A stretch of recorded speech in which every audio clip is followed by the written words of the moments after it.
Welcome to my English channel, English Grammar Abdus Salam. My dear viewers, please just attend to my class and be attentive to my words. That is, during our previous classes, we have discussed about a lot of things about sentence structures, and last lecture was about WS question. Yes, that is too much important and very important at the time of making dialogue and talking about some important events. Am I right? So we are going to discuss about WS question again today, and I hope it will help you a lot if you watch it from the very beginning to the next. If you watch it from the very beginning to the last, that will help you to know about WS question and about dialogues and conversation a lot. Okay, we are going to start now. That is WS question. Yes.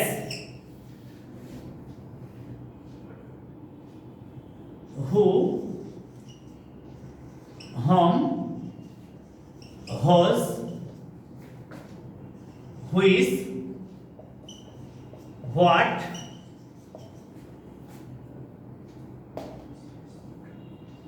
when, why, how, where. Yes, these are called WH words. Now, my dear viewers, you can easily understand that all the things are written which are called WH word, because WH.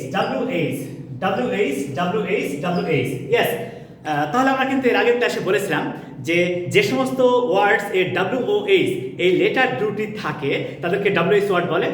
আর এই WH word দ্বারা যখন interrogative sentence তৈরি হয়, WH word দ্বারা যখন interrogative sentence তৈরি হয় তখন তাকে আমরা কিন্তু WH কোশ্চেন বলি।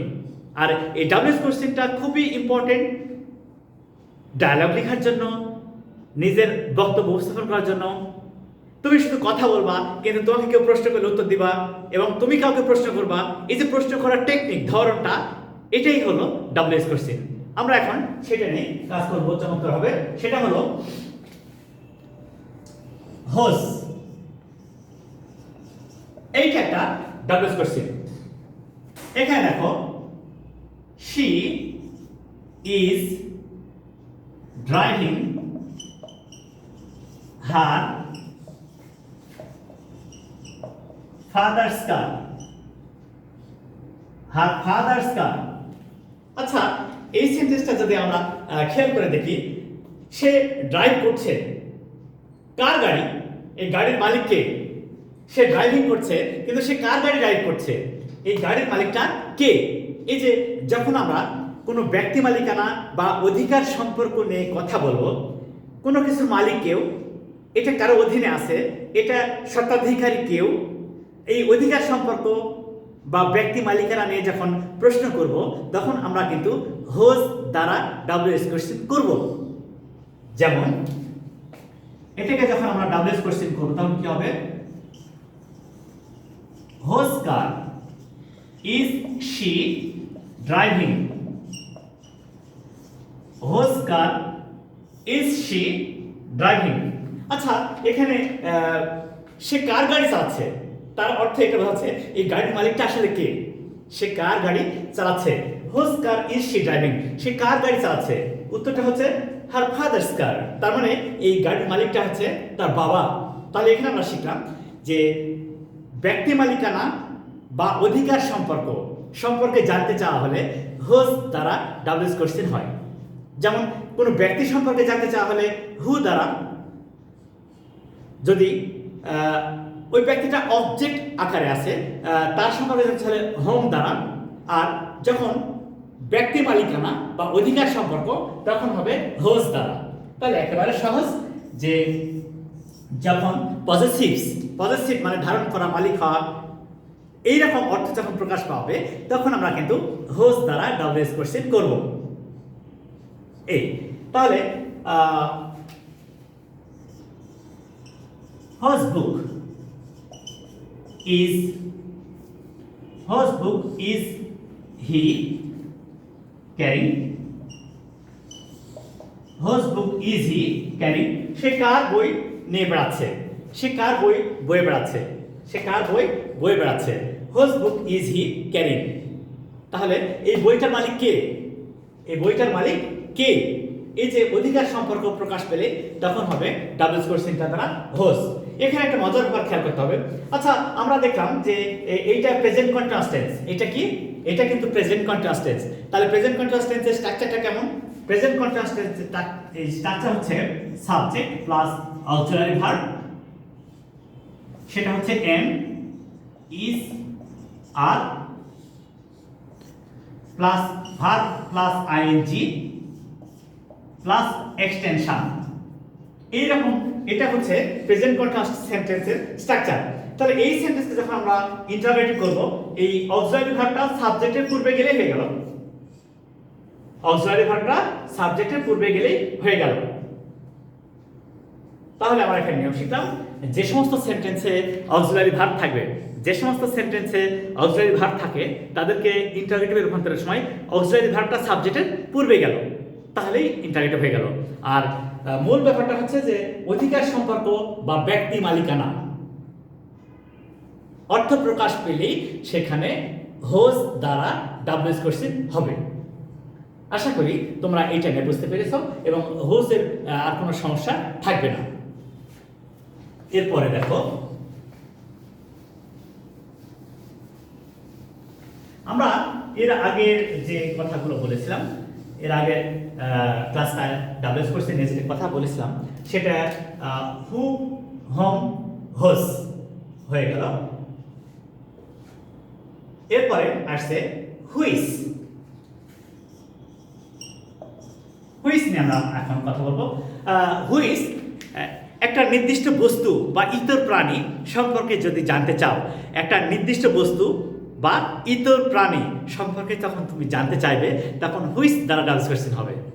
নির্দিষ্ট বস্তু বা ইতর প্রাণী সম্পর্কে যখন জানতে চাইবে তখন হুইস দ্বারা ডাবলস কোশ্চেন হবে। যেমন I want a blue shirt. I want a blue shirt.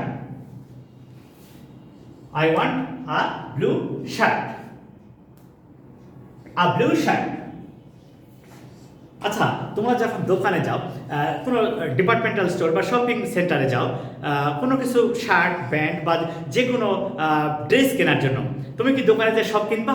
না, তোমার কিন্তু সব কেনার প্রয়োজন নেই। তুমি ওই ডিজাইনের বা ওই ধরনের অনেকগুলো দেখার পরে একটা নিবা। তুমি যখন একটা চয়েস করো তখন তুমি ওই একটাকে আইডেন্টিফাই করো যে ওইটা নিব। তাহলে ওই যে নির্দিষ্ট বস্তু বা ইতর প্রাণী, নির্দিষ্ট বস্তু বা ইতর প্রাণী সম্পর্কে যখন কেউ জানতে চাইবে তখনই হুইচ দ্বারা ডাবল কোশ্চেন হয়। যেমন which shirt, which shirt do you want, which shirt do you want. এখানে এই বিষয়টা আমরা খেয়াল করব যে আ ব্লু শার্ট একটা নির্দিষ্ট শার্ট। আ ব্লু শার্ট যখন বলছি তখন এটা দ্বারা আমরা একটা নির্দিষ্ট শার্ট সম্পর্কে বলছি। যখনই আ ব্লু শার্ট বলছি তখন একটা নির্দিষ্ট শার্ট সম্পর্কে বলছি। সেই নির্দিষ্ট শার্ট হুইচ শার্ট, কোন শার্টটা। আর এইটা দেখো, খেয়াল করে দেখো যে এই সেন্টেন্সটা সিম্পল প্রেজেন্ট। আচ্ছা, এটা সিম্পল প্রেজেন্ট হলো কিভাবে? আমরা কিভাবে বুঝবো যে এটা সিম্পল প্রেজেন্ট? এই শার্টটা যে সিম্পল প্রেজেন্ট হবে এটা আমরা বুঝবো কিভাবে? এটা বুঝবো এভাবে, দেখো এই যে সাবজেক্ট আছে না, এই সাবজেক্ট প্লাস ভার্বের বেস ফর্ম। সাবজেক্ট পরে ভার্বের যখন বেস ফর্ম হবে তখন কিন্তু এটা সিম্পল প্রেজেন্ট টেন্সই হবে। আর তোমরা তো জানো যে সিম্পল প্রেজেন্ট টেন্সে কোনো অক্সিলারি ভার্ব থাকে না, প্রেজেন্ট ইনডেফিনিট টেন্সে কোনো অক্সিলারি ভার্ব থাকে না। সেই ক্ষেত্রে একে ডাবলএস কোশ্চেন করতে গেলে বা ইন্টারোগেটিভ সেন্টেন্স তৈরি করতে গেলে সাবজেক্টের পূর্বে ডু বা ডাজ বসে। সাবজেক্টের পূর্বে কি বসে? ডু বা ডাজ, ভার্বের বেস ফর্ম। তাহলে স্ট্রাকচারটা কেমন হবে?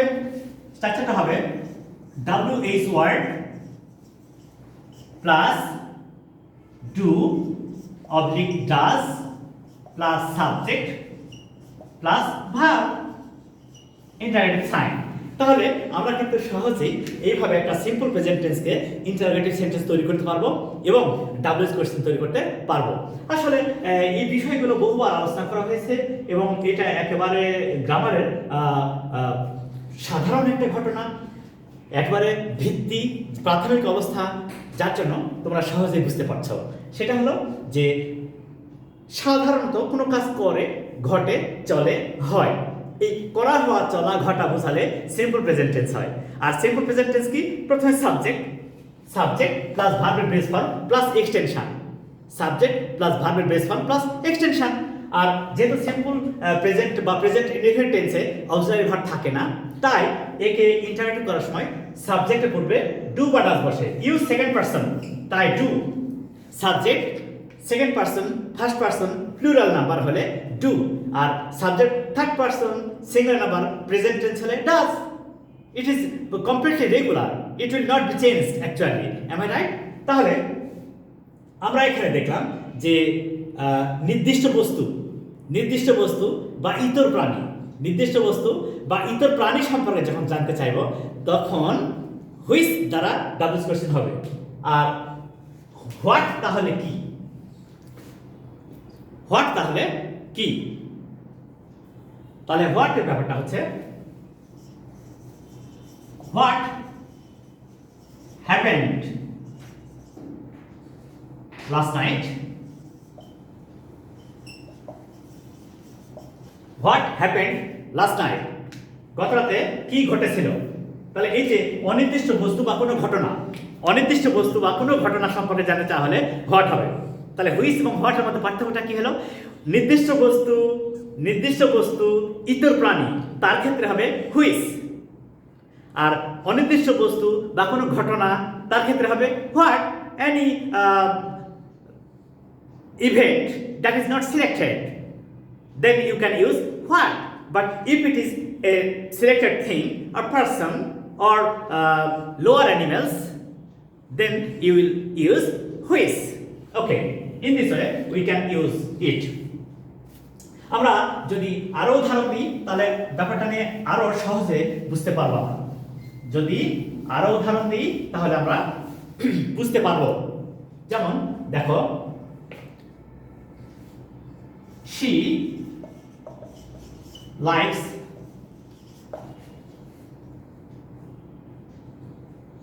the dearmost.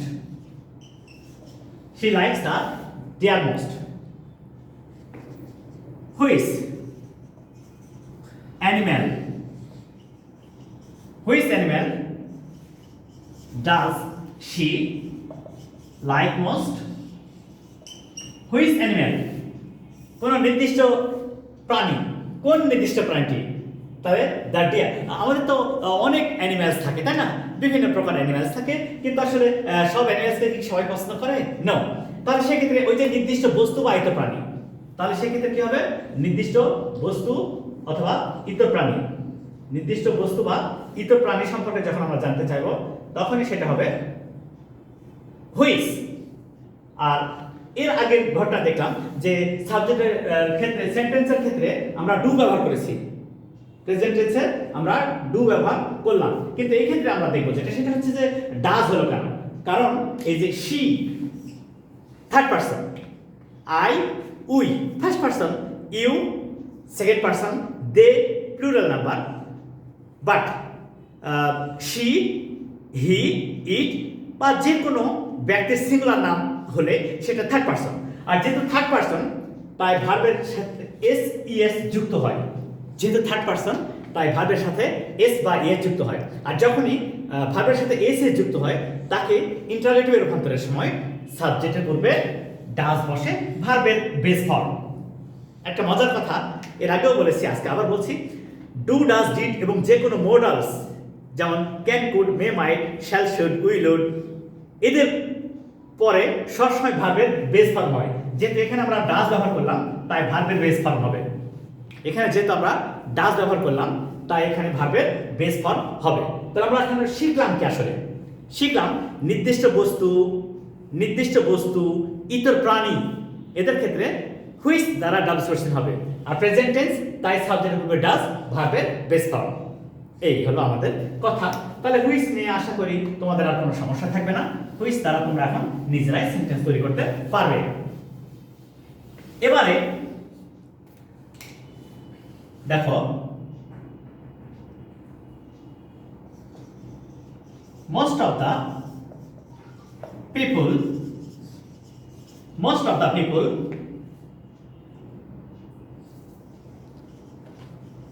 work hard during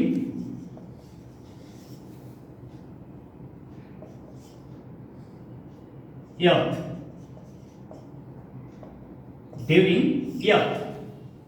Most of the people, বেশিরভাগ মানুষই ওয়ার্ক হার্ড, কঠোর পরিশ্রম করে, ডিউরিং ইয়থ, যৌবনকালে।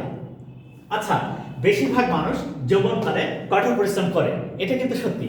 আর এই সত্যি হওয়ার কারণেই এটা প্রেজেন্ট ইনডিফিনিট টেন্স হলো। তোমরা তো জানো যে হ্যাবিচুয়াল ফ্যাক্ট এবং ইউনিভার্সাল তো সবসময় প্রেজেন্ট ইনডিফিনিট টেন্স হয়। ওকে, তাই হলো এখানেও। আর এখানে আমাদের প্রশ্ন হলো যে ডিউরিং ইয়থ, যৌবনকালে, ডিউরিং ইয়থ যৌবনকালে। তাহলে একটা কাজ হচ্ছে কখন। তুমি যখন কোনো কাজের সময় সম্পর্কে জানতে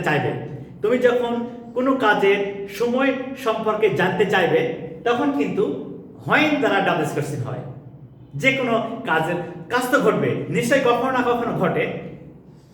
আমরা যে কাজ করি, যেমন আমি এখন কাজ করছি তোমাদের সাথে, এটা তো একটা টাইম, তাই না? ঠিক একইভাবে যে কোনো কাজ কখন ঘটে, ওই কাজটা ঘটার যে সময় সম্পর্কে জানতে চাইবা, তখনই কিন্তু তুমি হোয়েন দ্বারা ডাবলস কোশ্চেন করবা। যেমন দেখো তো,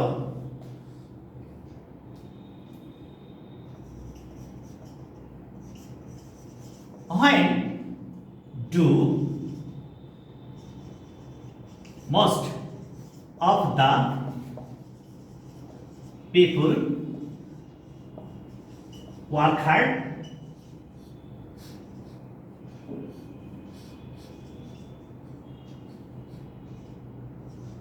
দেখো তো, when, কখন, ডিউরিং ইয়থ, যৌবনকালে। তাহলে কি বলছে? এখানে বলছে যে মানুষ যখন যুবক থাকে তখনই সে কঠোর পরিশ্রম করতে পারে, ওল্ড এজে তার পারবে না, তাই না? ওল্ড এজে আর পারবে না। তাহলে আমরা এখানে কি শিখলাম? এখানে আমরা শিখলাম যে কোনো কাজের সময় সম্পর্কে জানতে চাওয়া হলে হোয়েন দ্বারা ডাবলস কোশ্চেন হবে। তাহলে আশা করি তোমরা বুঝতে পেরেছো যে কোন পরিস্থিতিতে কিভাবে কোন ওয়ার্ড তৈরি করতে হবে, কোন ওয়ার্ড ব্যবহার করতে হবে এবং কোন ওয়ার্ডটা কোন সেন্টেন্সের জন্য প্রযোজ্য। আশা করি তোমরা এটা বুঝতে পেরেছো। Okay, thank you very much for attending my classes with me, and you are learning English easily and comfortably with Abdus Salam, assistant teacher, Rajshahi Collegiate School, Rajshahi. আশা করি তোমরা আমার প্রতিটা ভিডিও প্রথম থেকে শেষ পর্যন্ত ফলো করবা, জানবা। আর কোনো প্রবলেম হলে ইনবক্সে এসে প্রশ্ন করলে আমি উত্তর দিব। এবং তোমরা সবগুলো ভিডিও পর্যায়ক্রমে দেখা শুরু করো এবং দেখতে থাকো, অনেক উপকার পাবে। আমি এটাই চাই যে তোমরা ভালোভাবে কাজ করবে এবং শিখবে। আমার যে এই চ্যানেলটা তোমাদের ভালো এবং বেটারমেন্টের জন্যই সবসময় আমি কাজ করছি। এটা যদি ভালো লাগে লাইক করো, শেয়ার করো, সাবস্ক্রাইব করো। Okay, thank you all, thank you very much.